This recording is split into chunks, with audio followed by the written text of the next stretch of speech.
Hej og velkommen til min guide.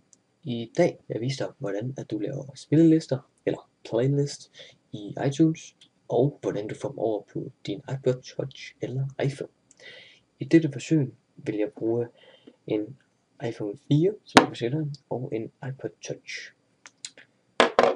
Okay. Hvis du har noget musik, for eksempel har jeg alt det her. Men du vil gerne have noget af det over på din iPod Touch eller iPhone, så er der en smart lille guide. Det du gør, det er at du går hernede. Jeg har iTunes 10, det nyeste.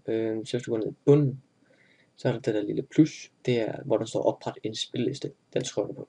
Så kommer der en ny ind heroppe, så kan du for eksempel bare kalde den test. Du kan bare kalde den for eksempel fest, pop, rock, ja, hvad du nu vil kalde. Så går du ind i musik igen, og så finder du det du gerne vil have. Så var lige lidt testsange. Sådan der. Jeg får lige tage til. Sådan. Så har vi de her numre her. De her 4 numre inde i vores lille spilleliste her. Så skal vi have lagt dem over på din iPod eller iPhone. Det gør du så ved at gå herop i enhed igen. Så er det nu, at du skal have tilsluttet din iPod eller din iPhone. Og så går du bare ind i den. Og så siger du bare synkronisere. Så synkroniserer den det hele på din iPod Touch eller iPhone. Og det kan du så også se her med, at den er i gang med at synkronisere. Så er min iPod Touch synkroniseret, og vi kan lige, se hvad det her på hovedet. Vi kan lige gå ind i iPod, og jeg ved ikke lige om det er for lyst. Jo, det er lidt for lyst. Men så går du bare ind i spillelister, og så skulle din spilleliste gerne ligge hernede et sted. Min der ligger lige her. Det var ikke den. Sorry. Den ligger lige der. Og så har jeg simpelthen alle mine numre.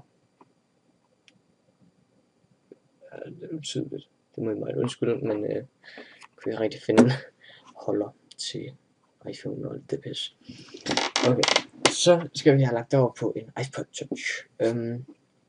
Det vi gør, det er lige skiftet den her ud med en iPod.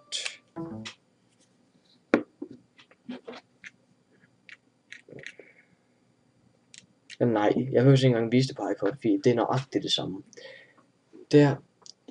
Du skal faktisk bare gøre det samme, at du plukker din iPod ind, du går op i enheder, eller du laver din spilleliste først, så trækker du numre ind, så går du op i enheder, og så går op i din iPod eller iPhone, og så trykker du simpelthen bare synkronisere. Det er rigtig, rigtig nemt, og der burde egentlig ikke være noget svært ved det her. Så hvis du har nogle spørgsmål, eventuelt hvis du ikke kan finde ud af det, har nogle problemer, så skriv en kommentar eller skriv en postbesked til mig på ShopNews, og så vil jeg vende tilbage til dig med en tekstbesked, hvordan du gør. Mange tak fordi du så med. Læg gerne en kommentar nede under videoen, hvordan at du synes lyden og billedet er, eller altså hvordan guiden er. Så tak fordi du så med. Subscribe gerne, eller abonner gerne på min YouTube account. Sis.